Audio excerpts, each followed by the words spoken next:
arrive platform e baby scar ko arrive ogun agbo mo if I bugu ba be me wa la wa gbe o wa sungu o gbe wa sungu wa fa ogun ba ra gbelu wa o ori oba o wa gbe o how to wa we saka wa dey saka we go me thank God Ivie mu na ba kwe I'm here yeah boy is no longer my godmother yeah boy why are they beyan odo yin get to wa feel like you are no longer my god. I denounce you today and I renounce you as a godmother. You can never be my godmother anymore. God forbid.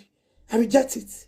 Who said it agbe who said it me e can never feel pegune if you are in Nigeria yeah boy go make be me yeah boy me matter boy me we go get long sa me ba wu me ba sun gu me matter boy yeah boy you me go get long sa hello go sa no yoba what a belong sa no 100,000 me gu me hello sa era kian ti we mu emi noje era no le mi wa anya yo o kian ti we mu emi noje iba bo ala we gbe hello sa gbe I became an enemy. I went to university before I became a teacher. The teacher no him. When no you teacher training. When no you teacher training at Kiadolo, you went to teacher training at a Kiadolo. A school when I teach a school guy will not teach you, but teach you in secondary school. And I was on soon. A baby scan on your way. Baby scan on your way, man. A lag you one. A baby sky. O man say elogo sa ime support e okay we baby e no let me go. O ma say we are donate go na elogo sa. Na me we omo wa mi. Na elogo sa na o ha o na do artistry. O gbari no no ye la platform baby ska ogun agbuwa mo. Isa go agbeluwa.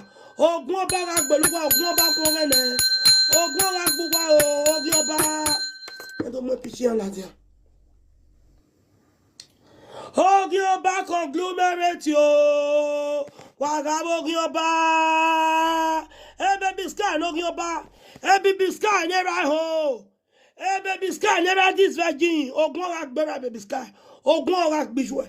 Oh well, and then the rest again. I don't yes. I never talk again. You don't want to talk. Where's your women who you don't want to talk? Oh, you know, we know that way. If we're dead, don't if you when Jamufua. Ogun agbeluwa when we are tired. Ogun ba agbeluwa ogun agbuwa mu. Oba pikin. Ya de gbe mi we ni platform. Ewo ma ewo ba pikin. Oba pikin. You don't see me now. Okay, send request. Oba pikin no be lenebo. No man those my Benin sisters. Other Benin women where they born for no we bien na ma omugo you won hu no gbe o ba gbon ogun gbuju e ha ba pikin boy di on we bien na omugo you won hu no ogun gbuju e no gun gbo yi you o ha ba pikin wa de gbe ta ba pikin fu mo na fie di ni gbe ye ogun oba pikin no sun gu ba gbon Bini finest no wa o hu ba gbon ni ba bo fie kun le luwa e sagana why women oma when you have your book why do I lay don't run anybody no get like platform baby scan ogun agbuwa mo ogun agbeluwa ogun agbige wa wa sungu scan na shago scan na don't come and beg for anybody here I will throw you away I will not call you I will fling you away. Hello, Mama. At the better, my way now. What or get loud? Oh, yeah, calm down. Get for it. Machiwana. Get. Mama, loud, say loud. Anybody that will tell me to stop, I will drop you back. But don't even go there. Two we are dropping here. My brother, I will not lie to you. What time when you stop your sagana? Yeah, I'll drop you. I'm sorry. If you calm down, that's all I can tell you. Because on ima there you boy on me. Don't tell me that. I balik be na do go. Mama, understand. So no lao, I beg reduce this thing. Origin or where ni ka mortgage you wearing eh lao. I just got beg you lao, I beg. Agwa be phone, why do buy your phone do agwa me here. Elage wọn gwan ba ara gbo e. O sage, o sojo na no ta wudo no gbe kandi yo ga gbo sage. O wudo na gbe kandi yo ga gbo. O ga fi awu ye ba mi yu ha o. O sa wo ara mu gbe ba mi yu e wo pa. O gbe du ya la we bo kin abi wo nfu sage. Tire na we tire. O gbe du ya la we bo kin abi wo nfu sage o. Gbo yo sage kan e bi. O gbe du ya la we bo abi wo nfu. Obi won't fall, obi won't fall. Oh, go back one. Nobody should. If you want to come up, just mute. If you want to talk, talk. But don't tell me to stop. If you tell me to stop, I will drop. If you were karaoke, mama, you wearing and not talking okay here lao. That's my first thing. Lao. Origin or running, you have to try to understand. Origin, man. Yeah, boy. Carry what lao. I renounce. Maybe okay now. I turn you like maybe later. Oh, sell on the money in there. Yeah, where? Why offend me? Yeah, offend me. Where? Do you know? A lot of one of daughter when they offended me. Oh, Sagina don't tell me. Even Kodoma. They even Kodoma. Yeah, tell me a privilege. O sagete me mommy lao, ya me lag de mama lao, ina we here when they make you run you say, Okpa ma yakin, understand? Okpa ma yakin, wago ni o see, ni ana uwe mi ni awu, ya fi with you forgive you. Iba bokian na yekbe. Iba bokian na yekbe. Ama, ya to real, me get the problem is wrong, man, brother. No problem, good night. Your boy is my godmother. But I hear godmother me. She was my godmother. If not kind my come, never. Nda, you know who? Kurukare wakano wakabi. No ya mu buto. I don't like it. Your mama. Me omo no ma orin baba. Mama orin pe agwa agun edu ekini. With all due respect, you are no longer my godmother. I've renounced you. I feel where whether if you ask why you boy when you block your TikTok, if you block your WhatsApp, if you block your area, I'm gonna no my time I block you when I finish that video. I block you when Kaya uga make an time me egwan yo. Uga okonya mo gun ye me because they could wega ye na ati abo me we logo sa. What ogun ba bi mo na ti logo sa yon ba. When metie ije be we ya bo yin umaka enu me eni ma ati okay give me logo sa do tam gwe tin esembe mi zo yon ba also man we gbere na say we record with me ba we la video with him odo here adame o moyo ni adame o you think you can fool me I fool me baby oni you don't fool me that way no ma ya fool be ever me no kwa all time or when I am you wa ye kwa mu ye your bobo gyo ma ni mi every day enough is enough oba pikin ina me any of you anybody no real life platform baby sky and no real bad platform platform ya me we platform me ogun mo una watch me for pi ogun ki agbele moju ogun ki agbera gbisu ogun ki agbera biju if you watch me you are boy la wa gbe oya baby sky bring it on oya we boya go do come and talk egbe awo wa sunwu oya let's go there egbe awo wa sunwu saga we go akwe de ikebe lo ye wasona ibe de ogun osan ye mo epo wa ni wasona iya lo ye akwe we continue wa sunwu ba pon don't no depressy hey baby sky no re wan room baby sky dogo gba me bi ami pali me ana mo nu gbenu gbe bi e wa te thank God sister Ivie la living room we are bedroom me oya na king's bedroom. Hello, Bini fairness no good bijou. We are going we Messi Pakistan. Yes. imewa siotioma.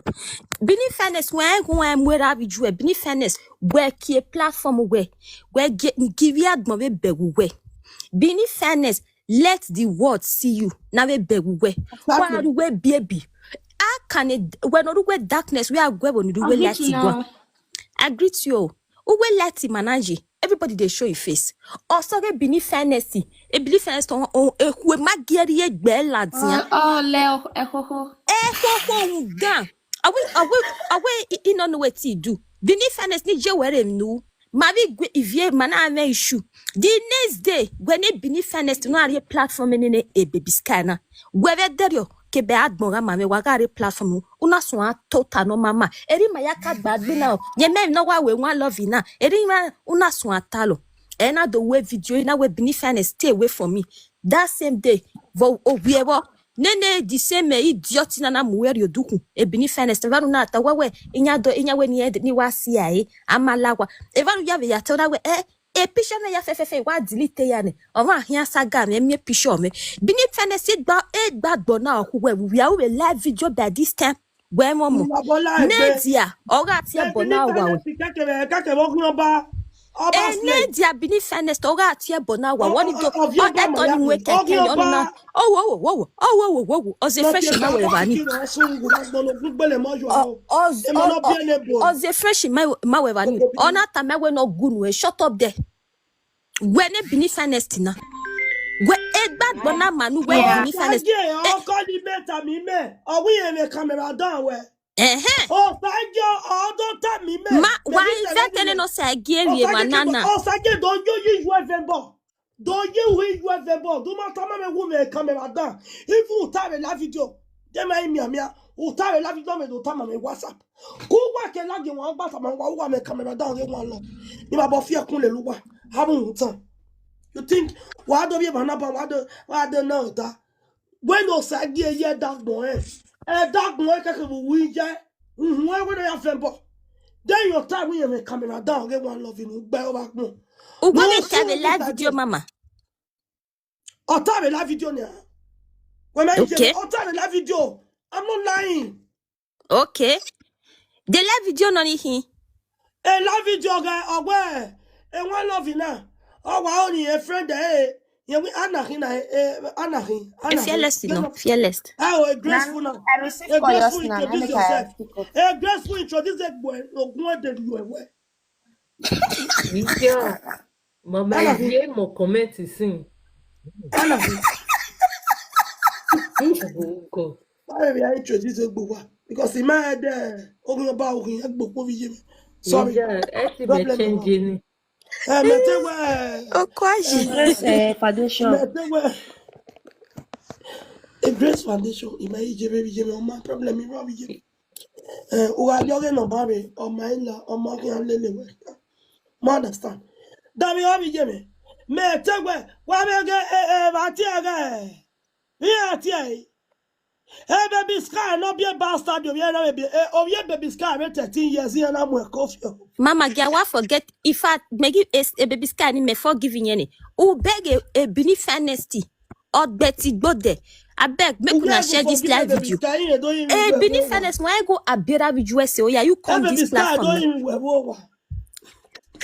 Avec bonne c'est voice au gars le meilleur qui n'y avait ni ba mais la plateforme ouais awo ya riba awo ya forgive na ya gbo oti ma ye no tebe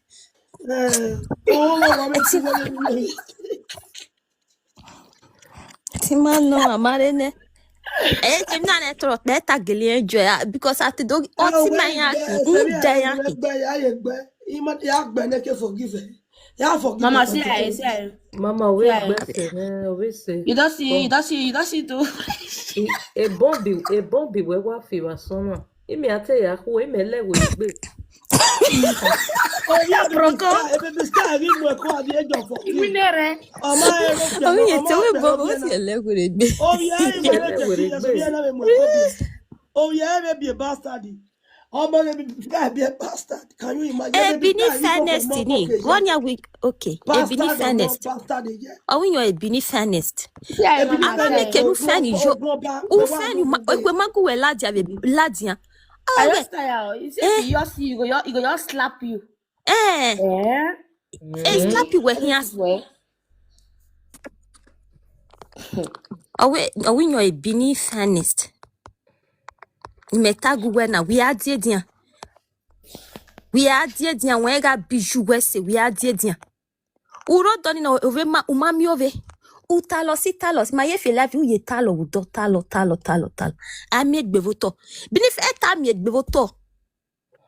No gunbe. U we have a gate buena. Eta glemie we see ime wagile see. No be le.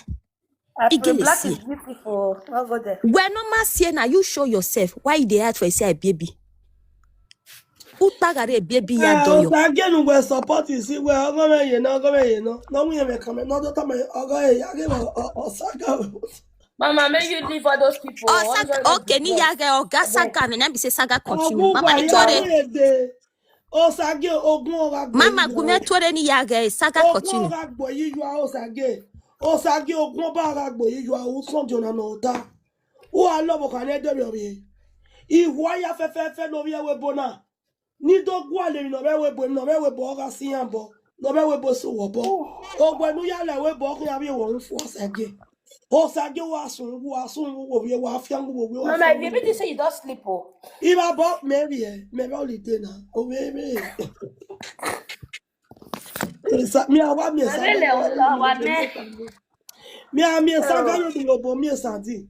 Yeah, come here, tag me as a baby fear for. Boo! Me no ga.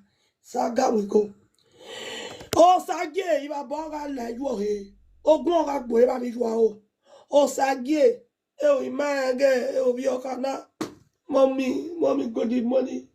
Mommy labo, mommy line mommy my mommy the mommy. Oh, he's a girl on a team. Yo, in a way, tea, why here? He only day. Oh, where mommy one way, no way, eat here. Call. Yo, mommy the mommy line in a way, call. We oh, we oh, mama, what a second one, no man later. Yeah, you're here, till we're big. I want me, ya go sage boy, me go sage butana o sage ogun ba ara gbo e ogun ara gbo e ba bi ju a o ogun no ra gbo ara gbe lage wan o ogun no ra gbo ara gbe sky o ogun ba ara gbo wa o Veni nye wa mute no wa we mute we bani. ni wa e Inya na o mute o sage na gwa na be say saga continue. okay Inya ona o mute ona mission pem saga continue. Me don't want mute, you know why mute. Don't want mute we van okay allow wa na because me ri na nyewe okay wa ya allow what you we wa re mute. Wa re mute. Platform me Nya ya zeke ni ya kefe kaka. Ayo ta mi me. Ya kefe kaka Na now. me boy agbe ni bi kana. Sage. E wala. Ni mwe laptop me la ya kefe kaka. Saga continue. Time me WhatsApp una me chat. The live video. Tell me. No soon. Mama, get down until they wash. Oh, Sage no. O ba bu wa be ba me fi ko le lu e. O wa agbe o ba gbon. Bini finance ogun ba ara gbo e. Ogun ba ara gbo ogun ba wa. Only God give them mama. Only one God. Until about now where. Ogun ora ko wa. Only one God. A beneath honesty.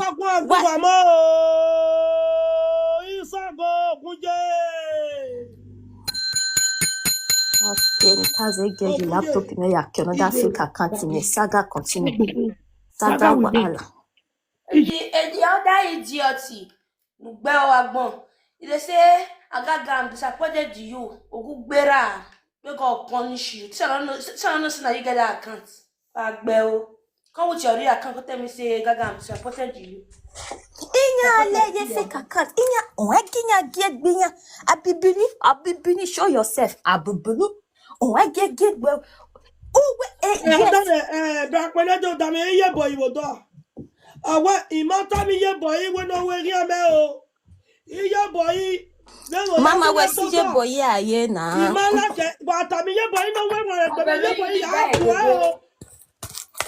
See, live ye boy you a piece of one make you okay with do. A piece of make. What? Yeah, boy, stay away from me because he have you and you. Yeah, boy, stay away from me. Yeah, boy, stay away from me. But I said it the time, yeah, boy, I'm going to me out of when I went to la platform. Yeah, boy, yeah, boy, la wo. Imagu egui, even set him over your way. Yeah, boy, la wo. A godmother, oh, yeah, godmother, you are no longer my godmother, you are no longer my mother. It was for hey, I know that's not nothing talk for the new godmother. Your godmother mufu. You dey Europe, she dey Europe. I got to be your No, godmother. Everybody know they call her godmother. Jimmy. Godmother. But That's something they call godmother. if you were sent to the top, me la platform now. Ekwe boy. Ekwe. Hello, son, what you ever logo, sir. Inubano Jojan, woman, you want Ojanu where they Friday, man. Ekwe ga mu mebe logo, sir. Inubano Jojan, go work in Anna. I know, go back, boy. Ye boy, my ex godmother. Go, man. I know, go back, boy. When the law side of you was a go back one. I took one more level, sir. If you want to, if you are a frank about wherever a frank here, a frank in the new four, if you can't get it, yeah, boy, stay away from you. Why I get second in my va? Why? I want a baby argument. You don't do. Don't make me vessel. Yeah, I'm one every day. In a one every day. Mabego look with me, some women are buying money. Or about you one. I valuku, or back. Every day. Oh, good ye, oh, good in a way. Or about you one. Ijimen of me, I walk on a baby like me. I'm a woman in me, ni me yazi give a walk. Me mad. Ye boy, lao, steady, stay away from me. Ye boy. Yeah, boy, any money when I know well. Oh, my mama, yeah, boy, but yeah, boy, because anybody with poor hand, you go collect. Hey, boy, you don't know. Ivie boy, you don't know boy that they call you. I've been a Linda. Why you get boy, why you get? Not about the who said it, Tamame? Near Tamia, near Nenia. One year boy, daddy, Tamano, where he am. Imi mo where he am, boy. Mo where he am. On a figure. Imwe ya pale gbe ije me pa ria imata me ije boy oje ba ni e logo sagwe ebi e ti yen sembe ogwe logo sati e body ba be je me se bu da we ka ti e mo ka ti e sembe that ona okwu ni me ya zije o that we godmother is a scam. Yeah, boy, stay away from me. Stay away. Why care? It's Sagana.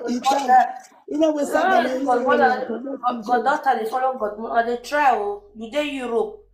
You dey Europe. Godmother dey Europe. What's come make her be your godmother? The quick godmother. God forbid. Godmother went wrong, my guy. He come and beg. He come and say sorry.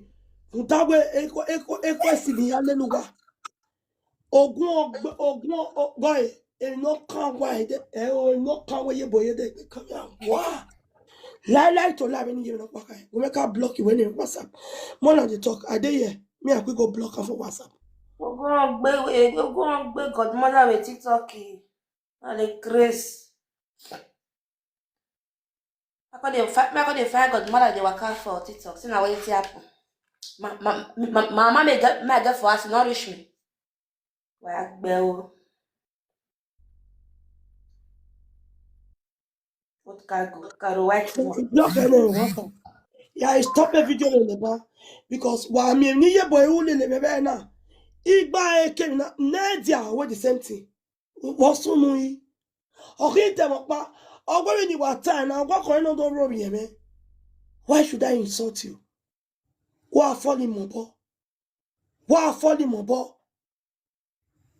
Why falling my boy? Okay, Sevani, where are we? A baby scan where a platform, a baby scan in Nigeria. Yeah, boy, when mamu ya give me na pay with 250 euro. When mamu ya come wa give me na or is enough for na pay with 250 euro. I be 280 euro. I know I make me here. Oh, when you live here, baby sky. A toilet me neyi, baby sky here. A toilet me neyi. Oh, one it twin, baby sky here. Then me Mama, you say what's here? You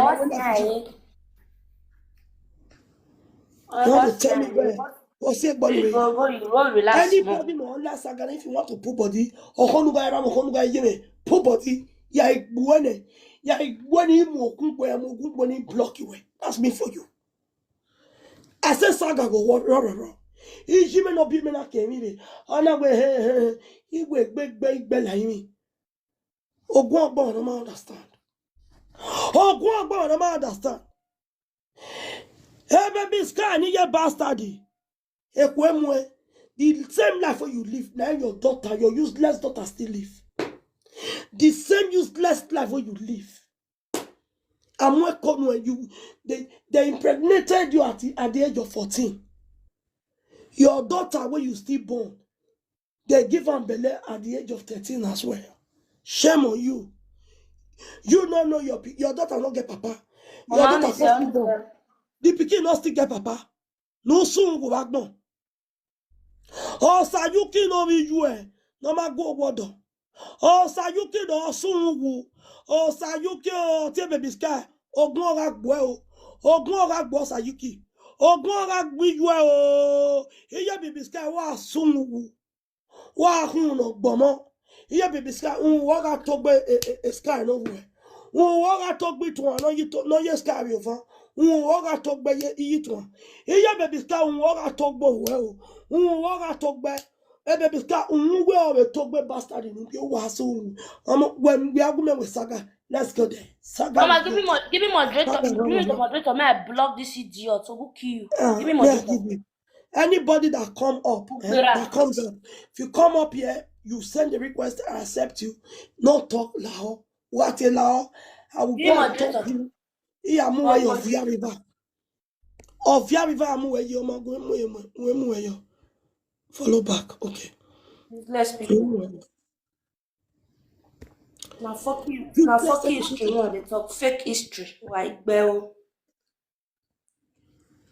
Oh, na life don't condemn. Na life don't frustrate. Na call they talk history. Now life history. No, they debunk. Now life history made up frustrate. We not try to debunk so that more they analyze them. Okay. How about I want to debunk it? If you give me. Do you want? Hello, say man, I get levier. Even have 100,000 you support you with baby. Ogun ba hin agbo e. No gun do vebo. Give me 100,000 we. Iwa gege la den. How much be 100,000? Mama, see I don't give her. You don't give her. Igoni, I don't give her. You're being good. Igoni, I say wa agbo e logo sa. No we say wa hin kunzi agbo e gbo. Ugugwa. Hello, say baladia. Oh, you see, you don't want a platform, baby sky, no, you buy baby sky, okay, for me, like yo. Baby sky, no, you bar. Oh, yeah, Gary bar. Iya na igbo. Iya dog bashabo. Iyo sage. Igbe agano. Why ge? Iyo sage. Oh, sage. Oh, sage. Oh, sage, okay, kainebi. Kainebi or any bugger. Kainebi. Ni ma bo la ju egbe ma pon. Kabo no ri ti me iju oyun we yo e. Iju okan ye sage we ho e. Iju okan am je ke na mu we yo sage. Iju okan an yo bo je ke na mu we yo wugwa. He! Enta be okan aje. Who do sun wu so ye. E baby sky ma bo ga la we gbe. Ade yet in the break. Me wa ma 23 o'clock. 5 man atu ne me pa man ave yan na po ko bi je. What's here? Oh, I see. But the History. Yeah, what you go by your do. Mommy, Stevie, I didn't know what the papa we just say give on you, Mama. Oh, you have any.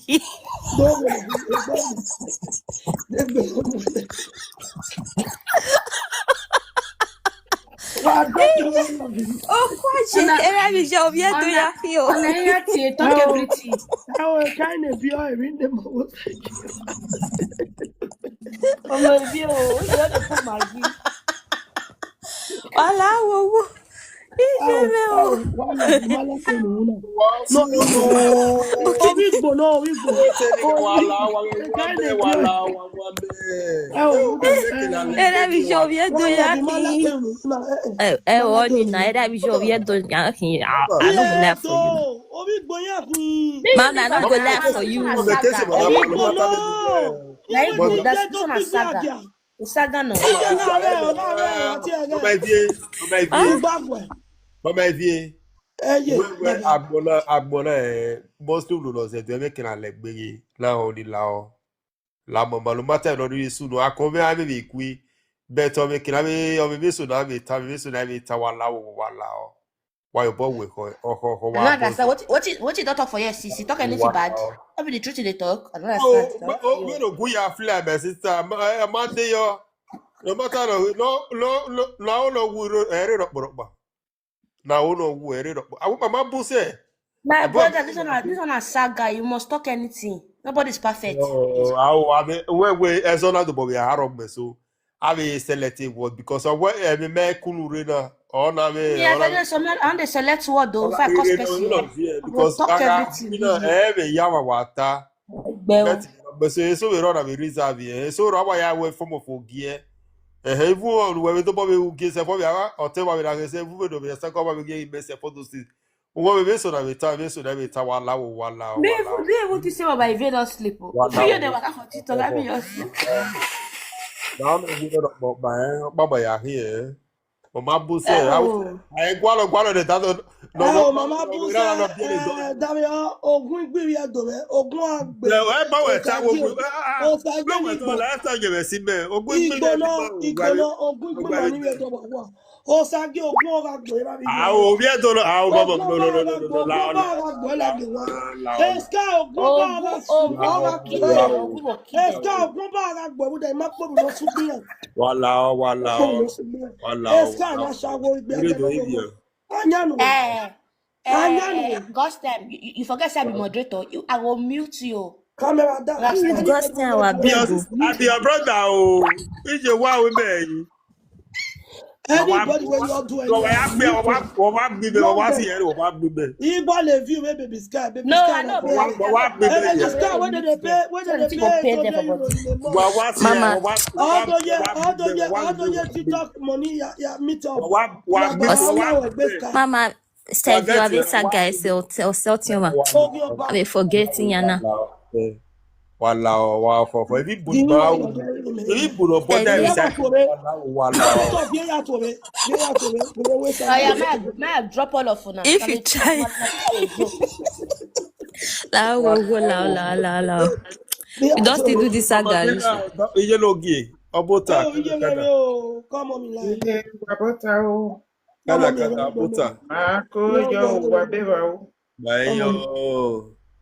Abota. Yo, Mama, we not dey hear you. Mama Mila, we not dey hear you. Not dey hear we not dey hear you. We not dey hear you. I dey do so nana. I not dey hear you. Na lie. You dey hear. When no care, when my wife saga moody. I dey hear you, Mama. Don't I greet you, Mama. Oh, see, mommy. You go my mommy. Give me one. Mama, Mommy on mute. Mommy on mute, mommy. Here, time mommy, mom. Hello. Come on. Come on, you me wanna ina when you worry about be my home. My me no wa mo bogo aka. Wa wo be abe bolo e ke na wa mo na mugbe awo ri ewo. Yo be my home wo ile wa mi wa na de. Na wa mugba we ri. Oi wa be be wa me no. Ije. Iwa yera. No worry, Mama Ivie Mama Ivie rest, your rest. Hey baby sky, mama ni we sky oh. La mama la. Mommy, Why we are platform in the end of the daughter where baby sky who's us one and here. Imagine you will be a honey or the day no soon. Emi ni ya kamera no. Imagine you Papa, we were don't know. I can't like the one you know what's why I can't give it. Me personal like Esther no, I don't call your Begalo, plan, no call your platform again. you know what's why I did. You know, man, Hear that first. if I not there, you know. Oh, go on, man, go on it. Honey say oh wala. Baba, so we so we do ba we do Ivie allow move for akoko. E gosta ya me to eh. This morning you not call now you call the call the talk say If you try, you see before you ask borrow.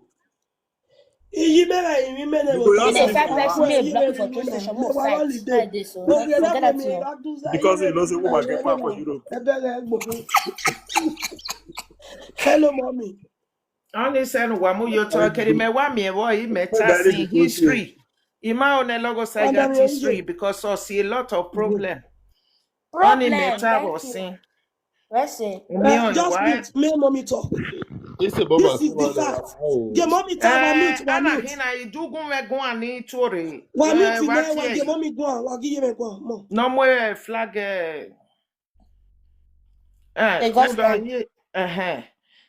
Iwe kere me mie wo sin. Meta. Omi o ege no ya diogo me sin. Runda ministry na na logo sata. Deme de ne he ya see problem.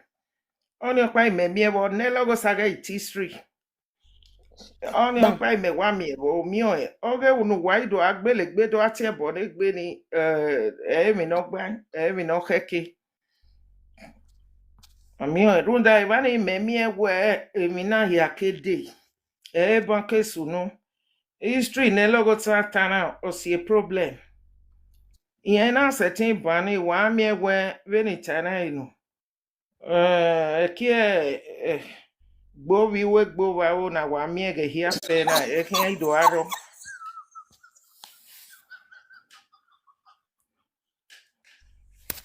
Wa ona ni Ivie robi o mero pa iti e boni ya. That is the fact. Hello, Secretary of History Edo. No destructive story man. Oh, my book baby Edo. Oh, my possible. My problem here because too much complain, too much complain. How you insult people is too much. Oh, you see, and the most vex people. Now they vex Edo people, not be only Ivie, still they vex me. As long as that problem remains there, there's no how. Because I dey see other of our brothers where they see they talk history. Me sometimes I dey also they narrate the Benin history. But you know they see say problem they come from all of us. I never see them. Okay. Even all these our brothers where they mainly they focus on history. You know they see say all this kind of problem they always they come every now and then like that. So the only problem where me I see there now I don't talk since. If fellow Gosa can stop that history when they talk. Not be only they talk about the Benin history, but we know they always they see problems like that from every other side. Okay, even from our historians too, where they even study history in school. You know they be like that. So like I believe I say no, they be like this, oh mama. I know they be like this. So the only thing with me I see, and I still talk since I believe Elogosa is stressed up. They try, but whereby somebody they do something, get too much stress, that person need to relax. Yes. Now only that one me I see for this problem. So there's no point in sorting one another. Mommy, do you know where a boy and a boy also no when you certain can we westing we say never.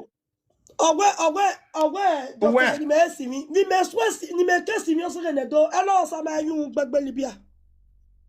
E bani hello sa e wa ye be oye ka dolo. Oye ye ke ya wo ra wo yo hu ha. But Ivie oh my God. Listen to Mamila. Mommy, any ma watabo, then we water na. Mama ri o de lo satisfait do. Ivie do unu no ze do ya history. Greater the do Ivie another thing, I go like people where they go Skype, please. Make una still go talk to them. may they not the insult Ivie. You cannot be saying somebody is depressed. Yes. Because if you're not depressed, you're not gonna say another person depressed. Exactly. So may they go talk to Sky, may them too from that side, not they throw insultive words to Ivie. Emma. May they not they insult Ivie. If two people they quarrel. Mama. Eh? If you be not open live stream, you dey get me? What did not happen since on Sunday? Now the cause break a come out this evening. That's why the thing called verse Ivie call open live stream. You dey get so?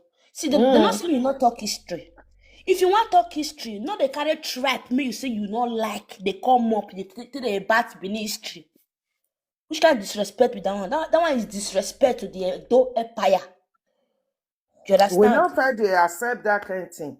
But because me I know the feel control person. Say see who they go carry come platform. But normally we the Edo people we don't like them. Baby Sky, why you not sabi speak English? How much more say na language you want speak? No, soon go back. Mama say,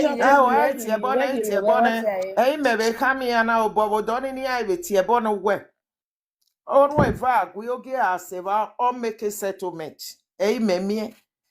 Even the Sky don't even rest. Now people make yes, now people wait there go call the insult Ivie.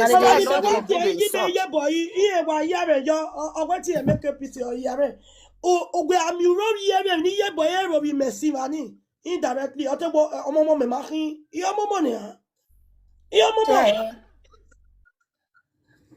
not be bad thing you be telling before. Now what it go make? Now what it go day good for everybody? Now you they try to exactly. But people call it ticker. Go fast, say maybe now you can't know everything pass, and you know if you stop them for what they do. If they get me. Una say person me the job una they protect Benin. I'm not supposed to even the insult. Insult no. They get me even if person already they shout blah blah blah blah blah blah blah. Not be fault. Because on the nonsense make they see. Person on your feet they shout anyhow, they curse anyhow now. And the nonsense make they see. That is the reason why she they curse. They get. If you want to talk in history, we want to talk in history with respect. We not the disrespect the people where the entire Sky place. I bet more than go tell them. Not be say people wait first the verse for Ivie, they go the insult Ivie. But because they get bad belly, that's why they insult her now. Because if it be say people where they don't first the verse for you. Ivie ni yayo, Ivie ni mo.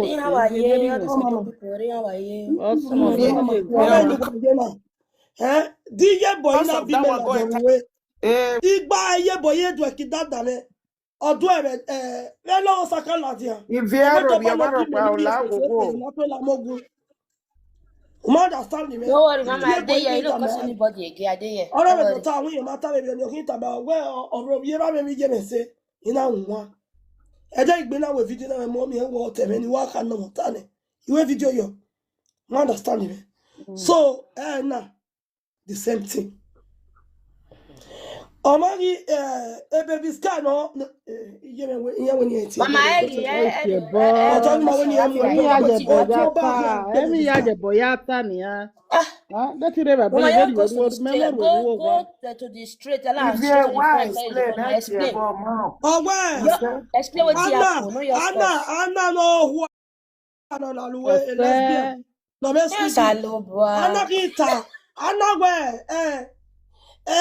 ebe no be Nigeria o ma ni me wati eyi me wa se bani u wa do lo ni se o di se ojo wa ba se yo e di fieta be kemo ejo that is a letdown. Time you me na we nu na we man na ke bobi ma be gbo me WhatsApp ba ma be yi me gbo me WhatsApp yi me na mo ye wa re na video bo dukun do me ga na ye no sunu me jo do ne Mabi me ma got a call. You know, go with the good boy. Go and away. You may be damn you know that we boy so what by your that person I want block for you. No vessel, I want block you. When are you will be me boy when he may? We are woman where you will be we are owner. Amen, we shall my play me way. But here ya ni me wa ni oyun kire. Iyo go me Because you were there when they sort Ivie, so you know if you come here, they list, they yeah, carry boy, things, they go that mama, side. That's why I block you. Yeah, boy, it's Wow. Oh, ile boy we ma se yen tie bo nu e va. If you Okay. say more. Oh, we ma se yen tie bo nu e. Ile boy ma ware we se ye boy ware la na wa tie bo nu hin awe. E ma e sun Mama, me have a video ni ladia. Ime wa adam ho. We are Mama, that we are ever do we are me boy o mama tore. Na no magba. Wa dollar. Iye boy wa dollar. Ni e fi lo gbe mo kwese. Beni ye boy na. Iye boy mu ya give me the boy pay 180 abi 280 euro. Ya told the one of the goodness, one of the CEO. Also now, no matter where or where go, you know see young girl. Mama, may you rest. Sky now setting over you conyo rime. Oh, boy.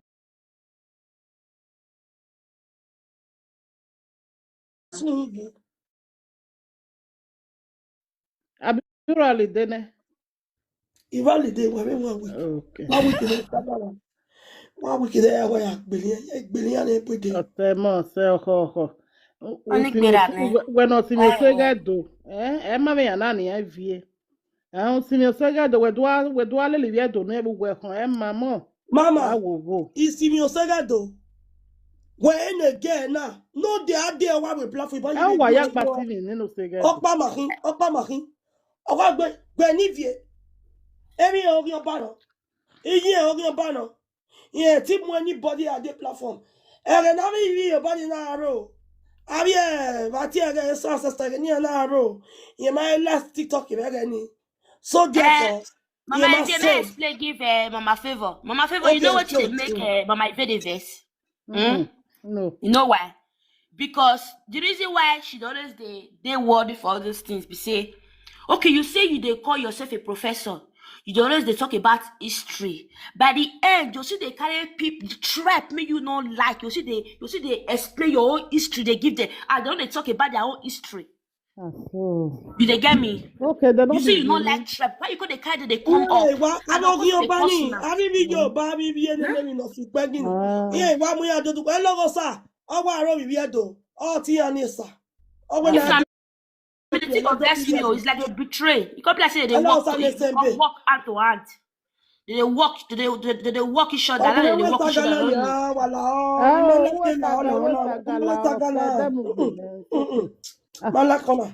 Let me do it. It's okay, I beg. You understand it. Or sell out. You won't understand the way. You understand the point when. You understand.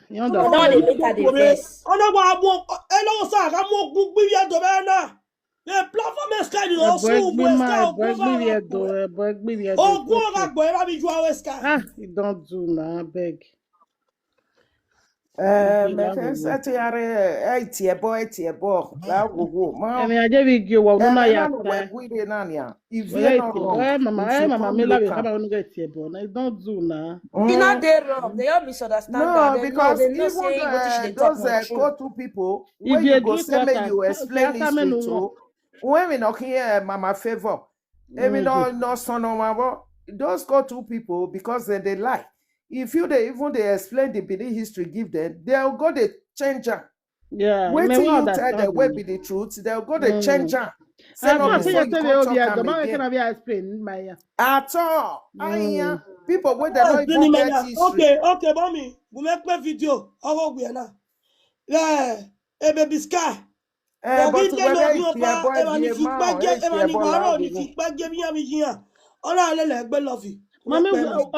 not whatever to whether do I tear but you wherever you understand they can be naji.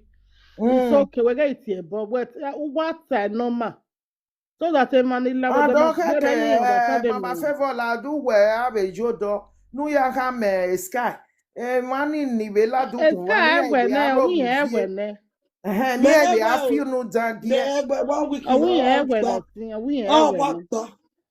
Major, don't push your sky, no don't be a trappy man.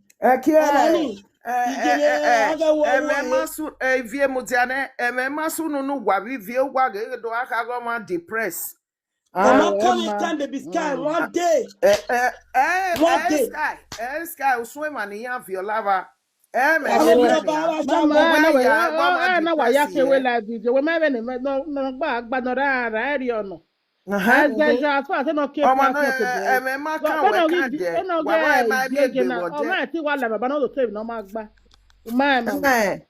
So make them not see the insult Ivie, people where they enter that but I song. hear mama we are you sort maybe ha me ya. You don't do a beg, you don't do. I'm na matter no say no wa we je boy mo la wo. I see as only man but I give you no Esta, don't want to hear that to Esta. You boy man. Ivie are doing me a baby yeke. What she gonna do for the insult Ivie? Oh, we are not here bonnet. Oh, we are not here bonnet. Well, I don't know your rest, I beg. Oh, we are not here. Don't there, mama. We are oh, yeah, call you can't go on it, but me ask you about what don't only matter no say don't know more. My sister, how do you block anybody? Anybody will talk any, I know they look for viewers. Block any idiot. And I bet you did that side, they call the monitor. My TikTok, here go and review. You don't do sorry, it's not your platform. It's your platform, you can block her. Every motherfucker on the platform, on the comment section, block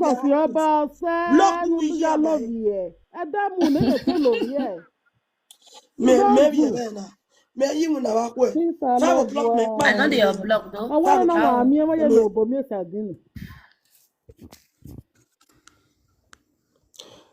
If you want my borrow, they know my borrow. Hey Jesus love you. Anahin. What I mean to this boy? If I ball around, I know I'm not cussing now. I'm not cussing anybody. Hello, Jesus. Hello. Hey, Jesus, what one receive? Oh, no, I lucky no here ba. No, not be. It's a way lucky no. Update no. Receive a crash. Receive a okay. 25 toi fois na bi je me egui why we not see a bad way lucky or yen I lucky lucky no yo ba job saze so what get bo yo ba me how dirty me on oh wow how dirty lucky at we job saze he don't do okay do what we boy me na you do we mere na mama Mama, why would I know where you Ivie abeg today no say me I don't declare people laugh. He would ask because I needed today when you say mama boy it the best for you the best guy will say I beg to me forget the quarter. Last time I beg you forget that quarter. I can agree. once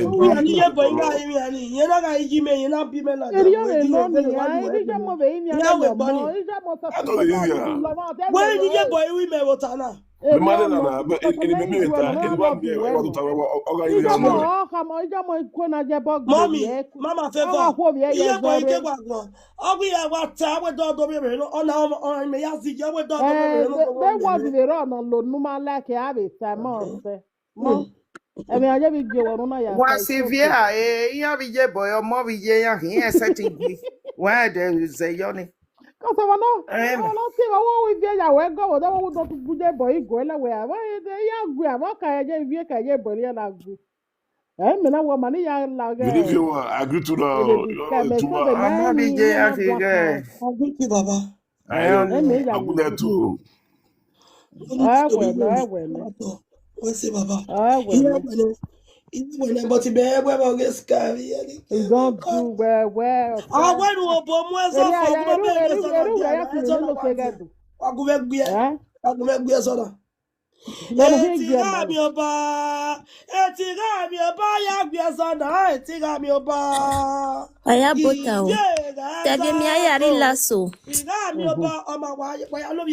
Mama, là wa metti on bloc di Mrs. Eddie.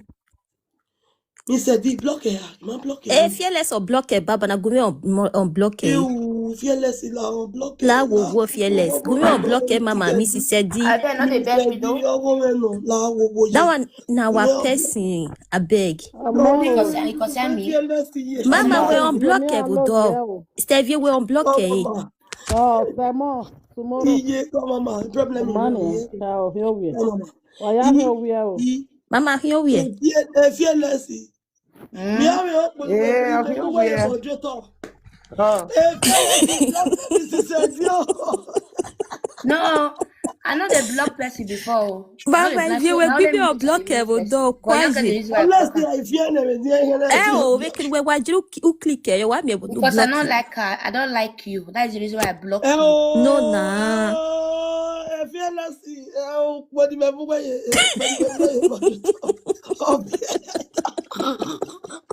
Fearless la go block. Never. La go Loud now block her I don't bed. understand. Why can't they jump like fly? They go that side. Now they our come, sister, the official na person wey still dey make peace. My sister, my no, I don't sister, get, my I don't cousin. get, no. I'm As far as not be the same, not be the same. As far as not be the same way for come out, to not be sister, my sister, though. Na sister make you unblock her loud. Not be the same, not be the same. Oh, block her, oh, Temeno.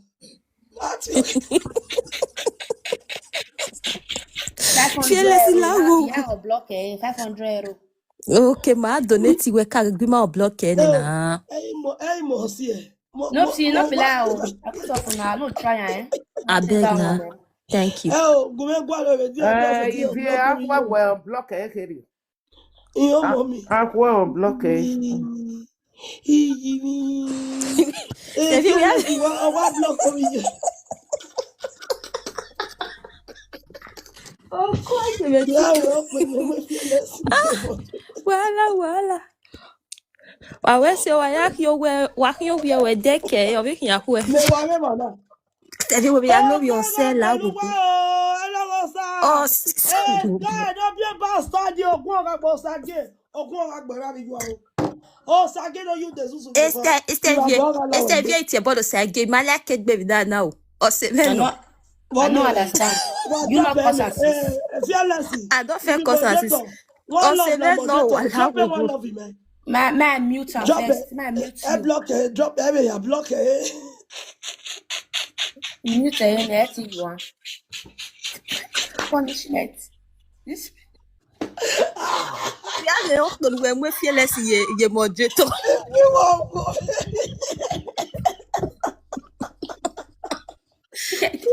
You make her share TikTok. I will share TikTok.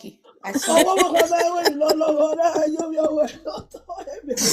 Tevie anniversaire chaque forget of ahwe na dobe debe mune. Oma asone ewede o de tu ewede. Ere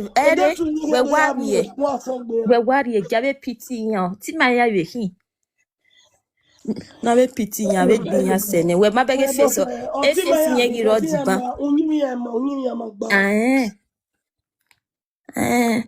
Ya ma ya wizo poni na itoni bugwe. O do ti e bono himeji. La wo teme no mo. I don't understand. Don't they block it or you don't block her now. Thank you. On your daughter bono imagine we meti wa history mari ma wona bet we majima ya zizo bola ina we kita na fo redo e we ma fo redo o daughter bono o ya ki la video do atie bono nya me de be u yedo de be nya ni ke we was any manata irinya no ye be moderator ye gbe o e mani yedo gbebe ni a British or baby. Only here time I will not stop history. Yeah, what did be Tonyo? Call level. Money you are being in was a song and so young bama. Or I want it, okay, so young bama about picking. Oh, go back below you are. Mama, before your baby waited down what post it. I don't know what it down. About picking. That one I can't no one I can't person, yes. Not the I don't find that go back Mama, they know that must anywhere in you. They know about be carried away. Me wa push what do with saga. I mean, this why would they talk? Hello? Anahi. Abe boya na wati si wene ben Introduce nwo waje. yourself. I am You are who my Fija. spotter. Ogun Ogbelagbe. Hey, boyfriend, this guy, no, your best guy, what is? Oh, tete basura, sky basura. Awusa Fulani no. But Hey, no, boyfriend, this guy, no. Stevie wa forget me ya na No, na wo sky, wa what is? bese. Wa be yo ti nai. Mudane ni mo ade. Okay. Mo ade, all don't introduce this guy, man. Send your request again, Arabo. I don't Send understand. back your request. Send your request again. Where Arabo for the Mama answer describe. Ben. Rabo. Mama, if you don't see Arabo the answer Ben. I don't understand. Maurice Trini, I'm not bad on meti Oni. Thank I'm you not for gonna the laugh gift. for you. I'm not gonna laugh for you. You know if you stop that guy. History You better wa fe ko bizu be. History I must stop that history because it Jem will cause Mama problem. Mila stop ya bizu be. When I stop Okay. history, ni Akwo ya go na wa mi all those one artistry again. and then I fall. Thank you. Onana akwo ya kwe na obe digbe sun street. Eme na fo mama. See gift gift the throw when I water. Thank you. He's depressed. When are you going winner? What's the problem? When you are going to get one room. Met only say for in a big man now. mama only material plan itself. You know where my child in my making now girl because your town we nye mo kwa. Ogobo when this street na wa walking in na senior. Planning to donate. No, The platform go na te when this saga na wa see na walking in na senior. Nye mo kwa. So Only a crime, one me walk. eti mene betasi na weta meti. Veda meti ya organize mi ya. Eta he donate go ne. Aha igwalo ko ne o no make na ewe. This comment. Or well, logo Simon go ni do. And gelegele. And where Bonoco no la jam and no Douglas, I greet you. I be no simio sega do video. Una wando mionia. Evani eme na hiakiri. Eri yo wagedeji. Esu no we over video. Tima ya fairly history. Why me a day? But mama, when we not stop history, esunu. Esunu. No wa fe ko ata here. Esunu if not. Mama igualo. Onye saga continue wa no. Saga continue no. History I happy straight. Onye saga continue. Winye mi go bo. Enough is enough. Mama igualo. Mama, make you find another thing to take history have to when the baby sky no sungu. When the baby sky we go get no ya mu one room. Even a log one kake be osage ya amu oge baya. Le tu autonome do ni na yun kato. Iga baya oge. Here we even baby sky. No time no see. That is a gaga do it as. Ya me we crispy. Christmas Ivie iti ebe na nwara kwala agwụgwọ ruda iwe ka mi ya na ebe. Mama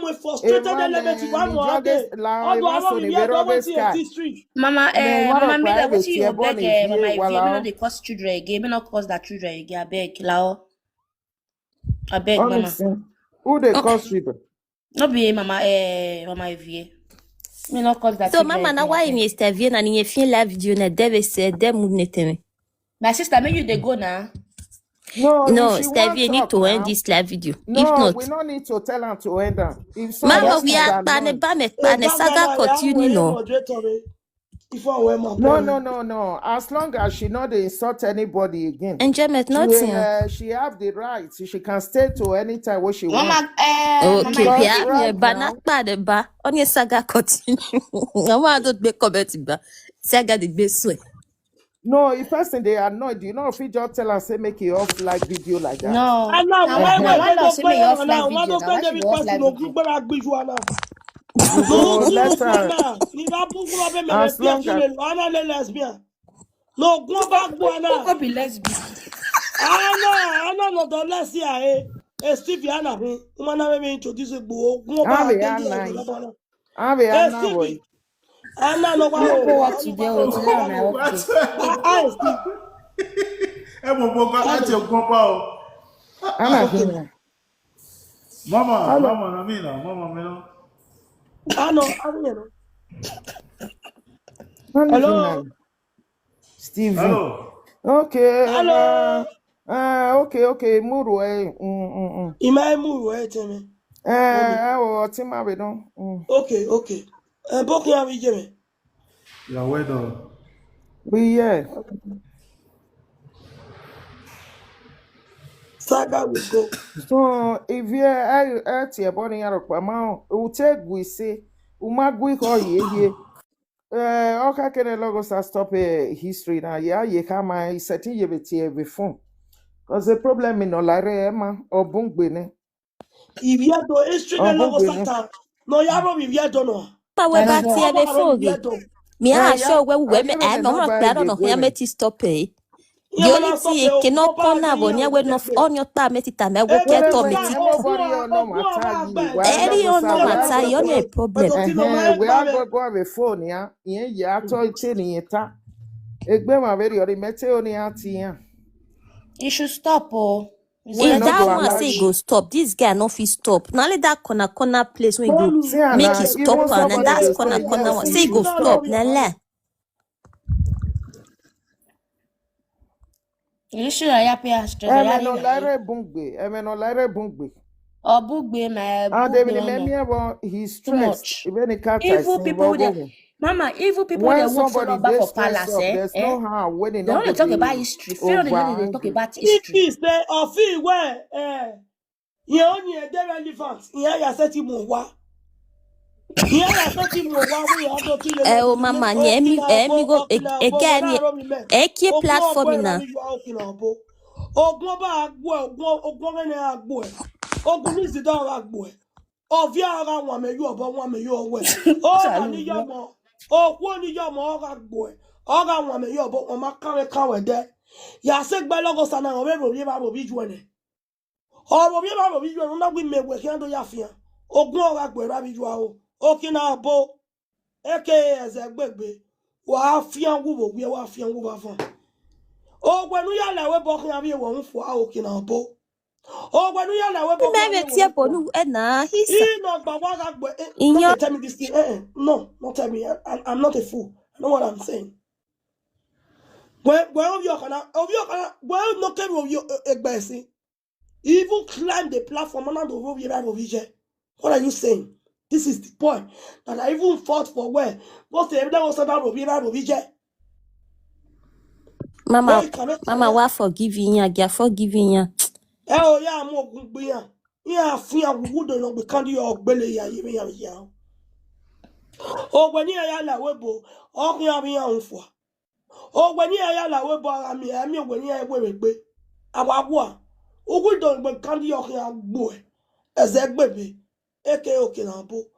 Isango le boko ga nwere yu ogbe o ga nwere yu ohun o to Yes, de now yo is ga that problem now. unwo pe awon ko ga gbo e unwo ibi ado ya ni ba gbon ni be mi o ga ti we mu unwo pe awon ko e po le teke apodo we ko ogun ba ga gbo e okina bo wo a lo bo kan de be wo a sun wu eni ta ko kan aye akwa ko yo o gese na ya ti e bonu na o gese na se na ga lelewe o lelewe o gbe o lelewe o fo lelewe ka bi yo be ugugwa he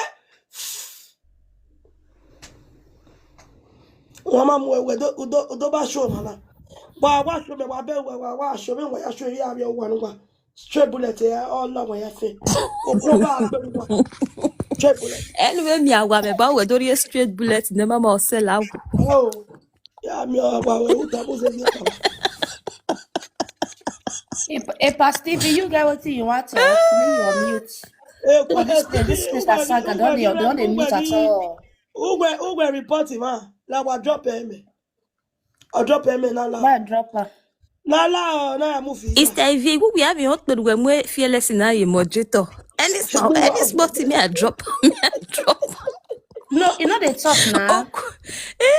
Oh, Why give a TikTok? Fearless no go work tomorrow. Well, I don't know. Go. You know, around 2 at least sleep. I will go. Because you know they talk now. That's why I drop you. You know they talk your opinion. I beg be You know say you talk. I'll bring you come. Now why you know they walk me fearless? Not to comment today. We are dropping. Hello, you're Ivie. Oh, now I can't use it. TikTok in Uka load. How mommy you change anyway?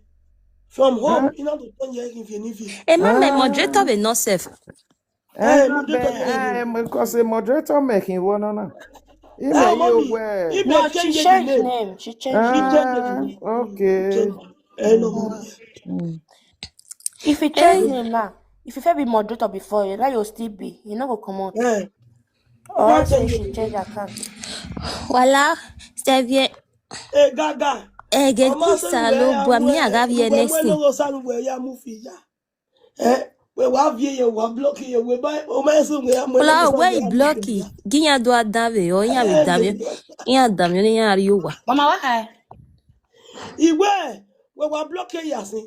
O ma so we am logo so we am move ye. Not be all of that. I don't they block people. I don't sabi block person. I only mute they meet people. I logo so we am move ye Sophia.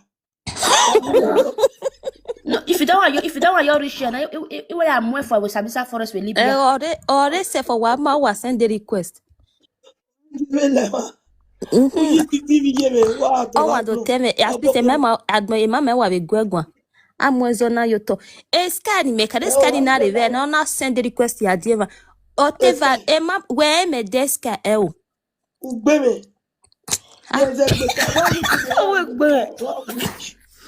Mabuwe mi egbe emi otani me wa gwale yo ne skado tami bi adon social media dem ni ma bi yen gba drag because me we get ni yeti today me no drag you to dey drag emi ma drag because emi ma drag me ma drag me on ye tami bi adon just make it talk and come see wetin I dey drag with this girl na make me yeta you know say any small a saga no soon we nana I not dey there I dey my way I dey work.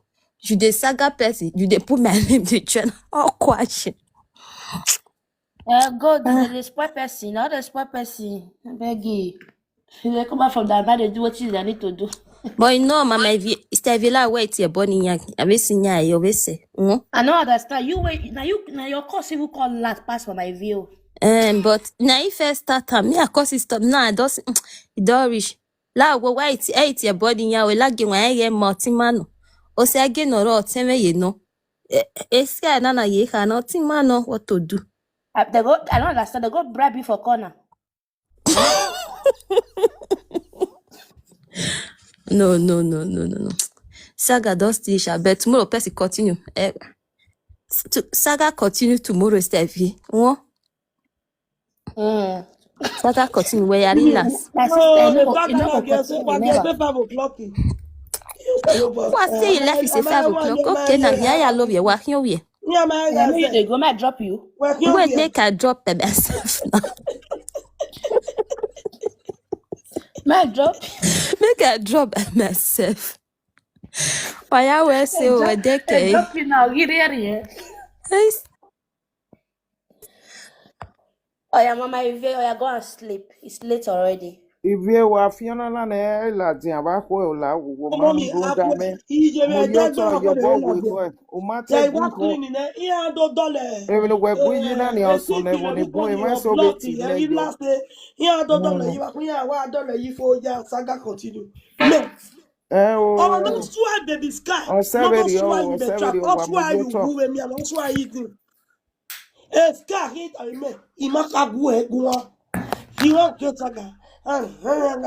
Nene to don zenekba oye to na kwa eri ne mogeska Fumilayo ati e Fumilayo e o ye do bi yo ba no Fumilayo ati e ọsẹ already ọsẹ na gbogbo ma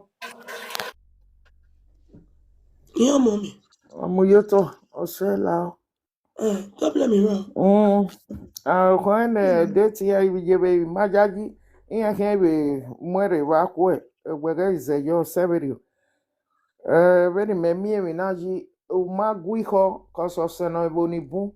Omano wi esim you segado esate be wurigbedo ijo jane ogin bi edo very on e no gba Okay. banke How about we if you don't to e it? wo How many of you pasona. about it? Ni agun. I'm 25 to life. I'm See banning ya. right abegiana ya fe me no gba ni David we can ya explain my kotu me no we akwe ka mi a ni a go e mata iya iko emwene iya igberegbe ya afi egberie iya gi tabe we ya tabe ya no e mata ni runda we iya ministry yo ko enu we tu wa ya tabe ya ni anari oge ni ni awata ni eya kia beri ya whatever ni we to we explain in my mata no rema ni we gleta no do kan street do ni but ya so do ya iya igberegbe ya afi ya were and the one I man waro vieri ya vision e dedegbe so egbe very oni o ma keke ole we be ni ka yebe table do mesin men setting wa si agbada wo no ya ka mo wa we ge wanu avio live platform mi we runda even mane do mai even mama we e ma ke mano giro vie e ya wu hu ya wi mane do no mai ko ni ya like ni magi agwagwa ya fi egbe wie san so na ni we do akwe so do mara kwa na ibe gbe runda platform ye no e agi ya live da dogo nya platform e me setting control e ma e ma no ka kini ya avio live even me mo bota bo ge e bodana no elogo sa yo ya tie no gin vi edo sirabe giana mi no gban o ma no sim yo sega do esetin awe gbe video una e ma no we sim yo segena we gbe do amo o bodan igbogin a video uwa yo tie bo video ni me o ve hi afe no ma gba One love emi ya do love ale ye. Waka waka. wa mi na nia me no ma keke ya fe ni we gbe do alele mo ma sono ma keke ni ma sona do no oson ni me ade ba ke go egun yo o yi me ya ka we ne logo saga history ko se va ni me na ya ke de na and you na stop ne ba wa mi egwe mata itana the problem na gi do aje ni even So no you we Come, gonna don speak ni to let's na not that? go make keep this clip for trading this platform, I beg. so I beg na work only them tomorrow. me adjust see if you la go ma run dame no mo zona fo abe mi Yes, mana please, no yeah, wa yes, so please. ko no na Then ni hello sa Yahoo. Hello sa. Share request. Baby, Yeah, so kind far of you way. know. Negwaze do no who ani babo. Again, ọ̀gá gbọ̀nù ẹ̀ka orí ẹ̀gá orí ẹ̀tẹ̀ yóò yẹ Godomos Fúlàní. send request now. Ọwọ́ drop ibi ẹ̀dọ́ ọwọ́ ni ọwọ́ sí ẹ̀. No, come on, Ẹ̀mẹ́ me 25 la. to life ọ̀sí ẹ̀yìn wa. La come on, me. Dọ̀gbẹ́ ó. Yeah. Mommy Ivie, come on, me Eh. quota. Mama You na do Ọ̀yá. any go go. ya Ime ibe disrespecting imia. the Doni. Ella osa ni do eti kama na itistri we na itistri na do gba ohun. Because na mi yagare la figa areva. Ime obi Yoruba meme no mure. Obi Yoruba ni na agwan. Obi Yoruba ni igwan. Obi Yoruba we na be areva. Ga ari mu na bo na ri yepisi aginya. Obi Yoruba ni ize gwan na ime ya ma no hingugu ya na no ewe oke. Yoruba na nu we ha na oke deke ne Yoruba na kede ebe ọkpa novi de novi Yoruba hia iwata wene novi Yoruba no kpa no tinye ni ogwo Yoruba wo osaze ya wa tie iya na age ni me ha mu we na le osare ba ni o abinya ya ni kere ba o keke be boy ni no kpa no zuo ni no kpa weda o de zuzu ya te ma reva ana ekpa ovi Yoruba I ni hia tell Bonnie the iwata Zuzula wo Dani wesi. oni hama wene because me memi ni ya lata wetin ya si I yo don't so get understand. One because love, stop ya now. Start with that one. ya nene ni wa I don't have the problem with you. obi Yoruba no pa ni hia ri wa ta ogwe ni ya ha me bo ni na igwan oni na wo ke ona we ve na wa gwan na ge no no via dokpa na no ya ta na we be na je na ge i ya are fula ni ge 7 of ọba hinya be otiro banya iwa ikidnapping gbebe na 25 to life thank you ma gben yo na nu ya get it to even mama oni bebe areva yes Ona wewe na wagwana because maga gbe comment ya wewe na wagwana where oti Yoruba wo binya is 7 abe kidnapper e wa igbe vinyagi ujo vinyagi gwan ya na atala be nene mi be bani ekeni ya na atala nene mi na no povi oba no pani na wona wa makanye o kan ni ya gbeli ya wa where because if oni of Ife or say emi of Kano abi emi of nene mi ma wo no wo adonio no won gave ene na ve bandit o meti hamia we wa igbe ma emi ye ekeni ya na wata lo ni ya na ovi Yoruba ni ya wata owani ya gwo vi oba ni no pagwan we because ovi oba ya wo de gbegu emi ye gun aberi oni unweri ye vi jinye ye ya fi pe ari iya na wa fi oyo like iya ma mi ne boy anytime Mommy, ma kata ba wesin. Ada mo mi vie iya na fi oyo like Okay. iya ma mi ne o ma nita then o ma be na tuore o ma be na ko oduhu ototo a comment section be man send the request ya dey ogi send the request Who na you we sitting? wa ware ma na wa ma da me the boy na ta wa mo boy na tuore iya na wa provoke obi do meta mu we no re na o no do correct me na ni o hello sana wa provoke before you know what on you kun kere the boy na le ya fefefe oso ate bone era na ogun ogbere ne boy but the right no me no do ya ha mi e we na mo wa tore the right no me iya na wa change e baba na we o ma ro pa me right no ya ha mi ya ma ni ya amure oh no so fanya me problem with money iya meti we ya me eska no rock ya rita we as long as in concerning ye me do your baro as far we baba ma to boy do ta wo ma laja no to boy iya ni udan ya hin as far we baba ma to boy laja do ta we o ma na o yen no o ma kan ye me na agbe yo we baba to boy laja do ta yeah when na go azedo no gun ka ma we be no yata nene go azedo e me wa koni yi ogwe do giye baba ogwo leso giye baba laja do ka ne no ogun oba umio ikato ni ne be platform me si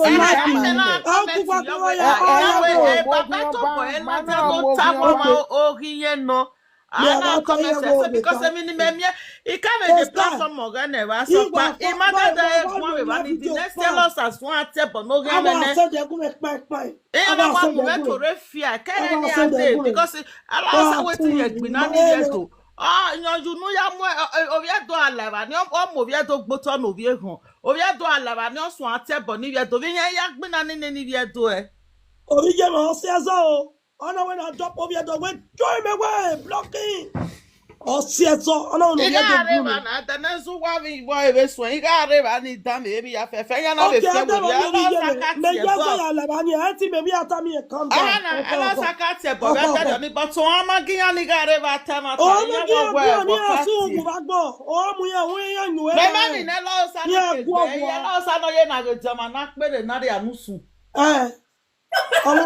mommy and forgive me basona e get a dislike with passion no wetana nia obijo bari we no yata owe made the no insert any Yoruba king for here ask me whether go to na Yoruba the true Yoruba announcement debate me obi obana wa tamela osa we eri enene mi be do state eri Yoruba river eri ya rusen eri ya re ososo eri elosa na wari e bero esco me no oni esco me no jealous I'm jotting it down. The mommy no na the men of wa ha mama we this guy was asu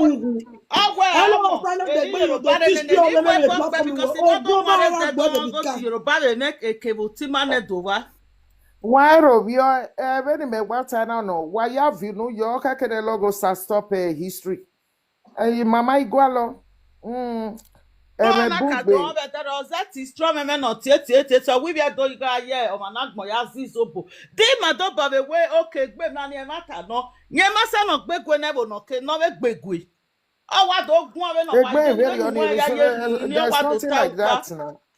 we not see any now support Tony because of waiting this Urobo as then they that was not the first time. But last year, be last 2 years, you know. And now nata, no do siazo. Easy na call it. That your mommy. Area. Why you is that your mommy? Go explain them Urobo people again. don't they insult their head. Mommy. They talk many of these their life. Now you make a logo reply. Mommy,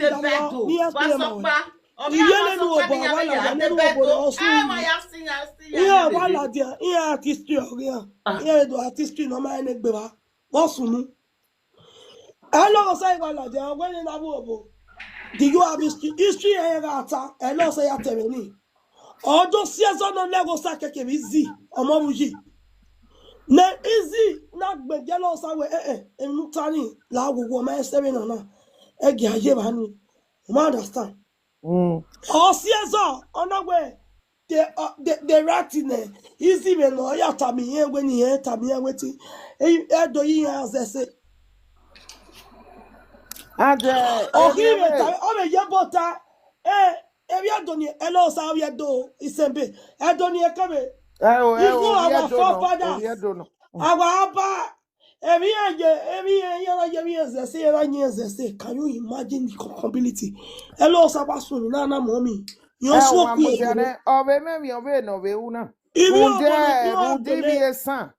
Rundivie san obe ya teme sako o ni edo drag Ivie sako Ivie sako maro vi made mommy Ivie sako na kana mo agege lowo sa gun dano edo ya drag Ivie sako mommy no make na ya lo sa na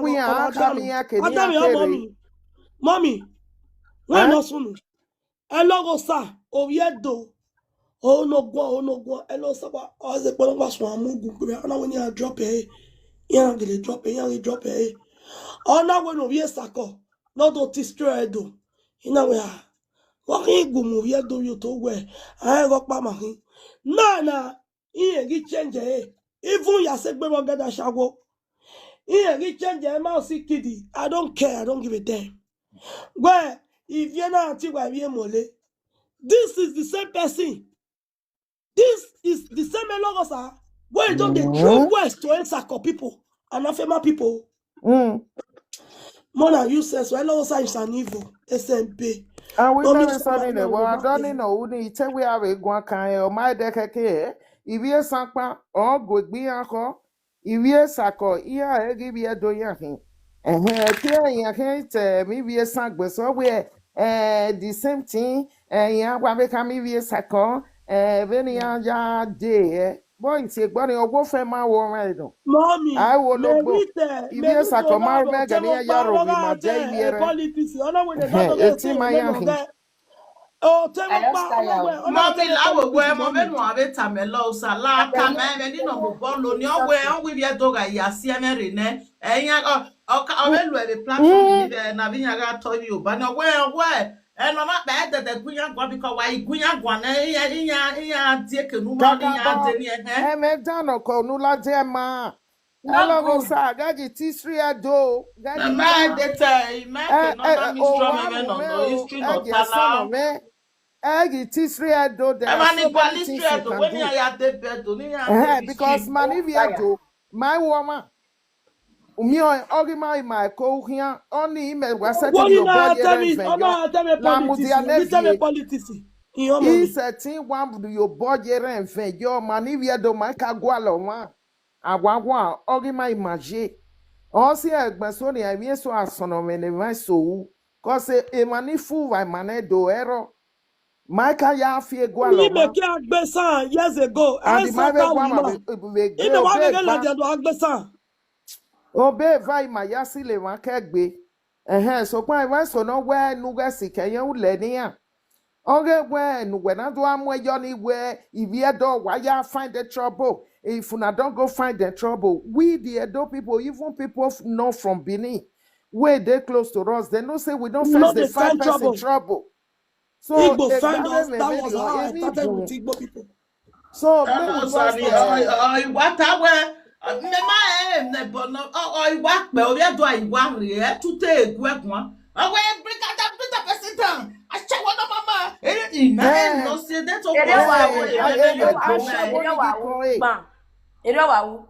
Hello, go start where I know Yari what where Owo, they Yari go This now. Owo. all the atia or Kuashawo. Because Also for shower una ya know what iwe they happen. odo What go ata mo bo wa. artistry. Mane Adago ni ya ipe mo ani me vie mo very ko good one. eri o Kenya Olaja ni na ya where they ti ko what's so special ashawo. about the Edo? What's so special about the Edo? God, iye me week be ani me ko ebe gbe kiyan. Ogi Kenya ne no mi gbọ́. Ashawo gi Kenya ni ya ti ko. Ipe E ani mo kakaba ko. Hello go sa. okwo Egena na no wa ku aya ara ku la ha. egena no aya stop e history edo ya gwa lo hori. Because ipe ani mo ko no ashawo gi Kenya ni ya ti ko e. Iya lake uwe wana. Not but So no love. But you yeah, arrest iya your we bonnet. opia open no lakwe. Ria wau. Ria wau. Ubere owu de zuzu noro. Anyway, isote ohie. Oge Ikwedo. mama oge ni ya do be na ni ya ga do u de zuzu no ro Who de zuzu na ya oge we mama that ivie like wo bi social gboyan media gi. na all the baby gboro we go. Mama ivie wo bi Oti aye o. gboyan iwa yesterday yes na ga gi yan owo wo bi gboyan iwa yan we yan wa ya ti bi gbono ya miri not yan ni yan Okay, wa guy, de always ni yan join wa yesterday. de. Always no de na. Who de zuzu na wa be aro bi ogi kwedo. Una de kanu ya woga lele kia. Who de zuzu na. Iya wo iwa mo kia gwa no edore. Iya kia eri ari etin vana. Iya wi yan wa yo ni ago. We eri ari etin va o. Ivie va o. We o They ba na ni win time na. na Mami, we na gi ndori yan okani go ba we bi. ya Ori we okani. eni oge no ga lo Una di yan kadu oka akon ni ori gbona. no Eri be o Oke. ba aka ni hey. time ya. Oka wa aro. Wọ́n bí ọkà ní ìwú mọ́ mi, wọ́n ní wà ó. Ẹjọ́ pàgì rẹ̀ yíyan náà mú ẹ̀, ọmọ ẹ̀rẹ̀ pẹ́gbẹ́ mọ́ náà. Ní ẹ̀yà tó rẹ̀, ní ẹ̀yà tí ẹ̀ last week or last 2 weeks, ìwà ìjẹ́ rẹ̀ ọmọ ẹ̀ pẹ́gbẹ́ mọ́ náà. Ìyá kì í mọ̀ ní ẹ̀rẹ̀ rẹ̀. Èmi ẹ̀ ọwọ́ àlàjà. Mama, mẹ́rẹ̀ wà sùkúkẹ́ mi wà bẹ̀rẹ̀. Mama, mọ́mí fi ẹ̀ lánàá nẹ̀mí. Mọ́mí yóò. Mọ́mí dọ́gẹ́ o. Dọ́gẹ́ mi náà ìyá sùn mí. Ọ̀gbẹ́ bí ajẹ́ ọyí. Ọ̀gbẹ́ ìyá gbẹ̀ orígbò. Ọ̀gbẹ́ ayé kẹ́yàmù ẹ̀. Iyín ẹ̀ ìpọ̀ ọ̀kú ẹ̀dọ̀ onísàwà. Nẹ́nẹ́mí. Ọ̀nà ìka gbé yọ̀ ọ̀nù gbẹ̀ ẹ̀mí náà. Ẹ̀sàgẹ̀ yẹ̀ yà ẹ̀ o. Ẹ̀gẹ́ ẹ̀ náà rẹ̀ náà orí òbò náà. Ẹ̀mí náà tàwẹ̀. Orí òbò náà rẹ̀ náà. Ọ̀káròrì ìmàníwì ẹ̀dọ̀ nẹ̀. A few days ago. So ìnọ̀tánà ẹ̀mọ́ náà rẹ̀ dùn àtàwẹ̀. Ẹ̀sàgẹ̀ yẹ̀ yà ẹ̀ ìyá rẹ̀ náà orí gbò. Oge náà ẹgbẹ́ mi náà ni máa súnú. Orí ọ̀kan náà kò sà àti ẹ̀rẹ̀ òsàgè. Wọ́n rí kàn yẹn. Ugbọ̀n rí kwẹ́dọ̀ àwúrò yàn gì. Onísí yàn gì. Uwe gì. Ìmẹ̀ ìgbà gbé yọmọ mi wẹ̀ táwọn nù náà. Yàtọ̀ oge. Ẹ̀ma ní ká bẹ̀rẹ̀ ní bẹ̀rẹ̀. Orí ọ̀kan náà ebú ẹ̀ nínú adípọ̀tì àbí owó àmọ́ mi. Orí zẹ̀rọ̀ orí pọ̀ mi. Wọ́n náà tó dákú ẹ̀dọ̀. Easy boy. Orí làkúẹ̀dọ̀. Orí ọ̀kan náà wà á mú díakẹ́. Wọ́n sì ń rẹ̀ gbé conditional love.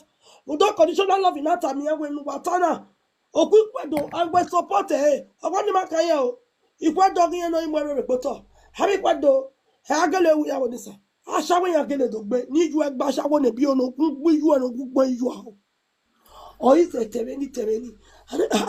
On a Magbania. What you are doing is very bad.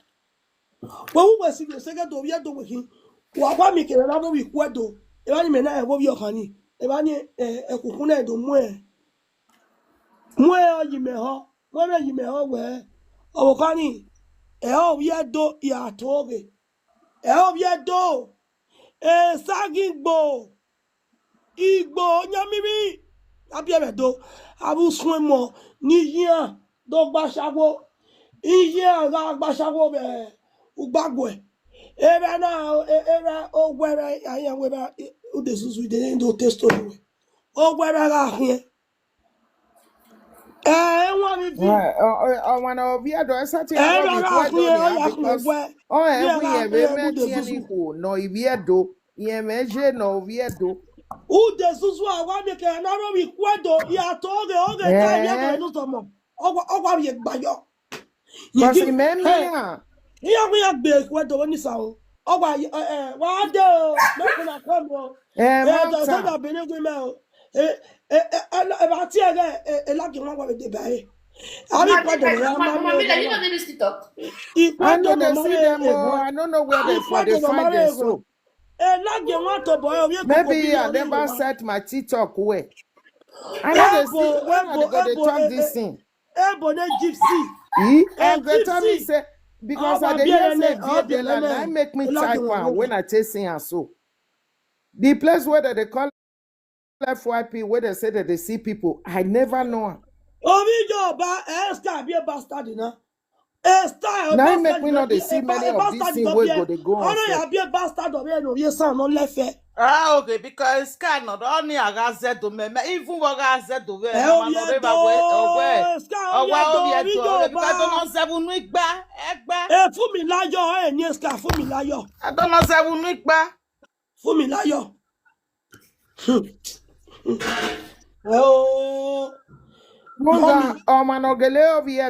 Fear no go let you they insult everybody. They don't love their self. Okay, they all bougie over here doing no. Fearless. You there for that platform that day.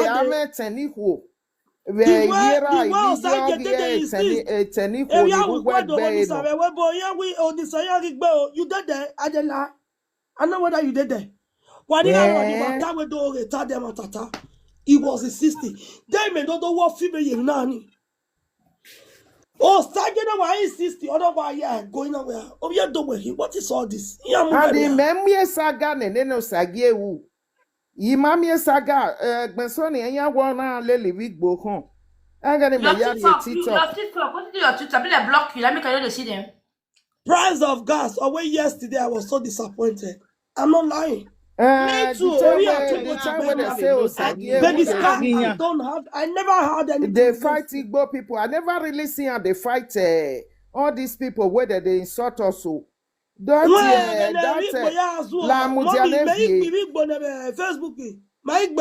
Facebook. After 1 year, I'll be 2 years. My Beligbo. I got my friend of Igbo. Who never got any mommy. Mewa owi gbo to ta keni ji wa mo bo jebe mommy. O jebe. Na. Me is agbeligbo. O sage wa la de TikTok. Owe, you know ona wan do mu coffee, me kini na be coffee ni aka. Emi e mu bi gbe mi ya saga bi na ona saga no wa o. Wa e mi ni ma be bo mi la kin e. Wa e ni ma yi ana o mi e. Oni medo wa be TikTok we mere. Una di kanu you wake up here pe sarin. Here pe sarin nya e ba oni o saga. Oni o saga. Ado pe sarin nya e coffee. Ado pe sarin. Ado avia na di kale da. Area ya we saga. Wo. Ya mi saga ji nya leso ya e. Saga ni me ata bo wi gbono gbe ke ibo na jeje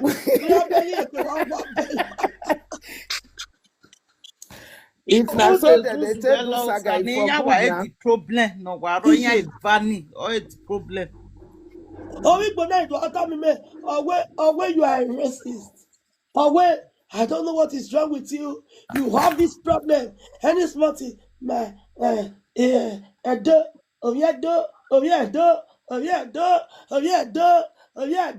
walk our better.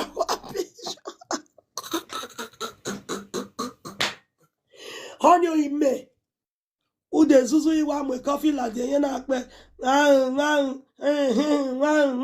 know what it's a good Zuzu. Ude Zuzu, mommy, do. Oh, big bow. A kind of be or a neat bogger. Ya vie mi ya gumene kind be we are going who the Zuzu ni mommy no even kind of big movie when it kind of be the man be only with bote igbo kwa ni kind be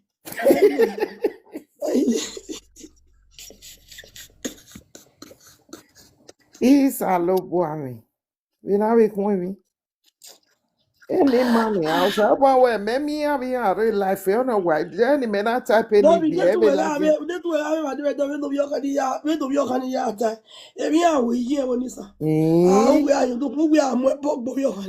and I said, over me, work being very soon. Oyo mono gele kedore no egwe 18 years of adobo we meteni ko be wiera ije. Iye boy me do age wona. Ije boy. Oh la do ku ba block iye me. Ije boy Block re you he. Itaba ina wo mo bi je block wahin. block iye me for now, but block Inju I'm eno. jealous. Block iye boy iye me no. Block but ask more Wow, than blocker. I block Oh my God, yes, Imata mother. ban. Yeah, boy, you want me ask more than if you had to get before. Imata ban. Ina we wage munu gwari age omo bi je yahin. Oh, but yeah, boy, you the rave now, next sky, but oh, well, I wait, your bunny view was here. You come work. You come work. You video. Eh. Hello, eso mo bi ye gi agwanji. Oye na be ga zo do wa mi. Kaine bio kaine wa bi won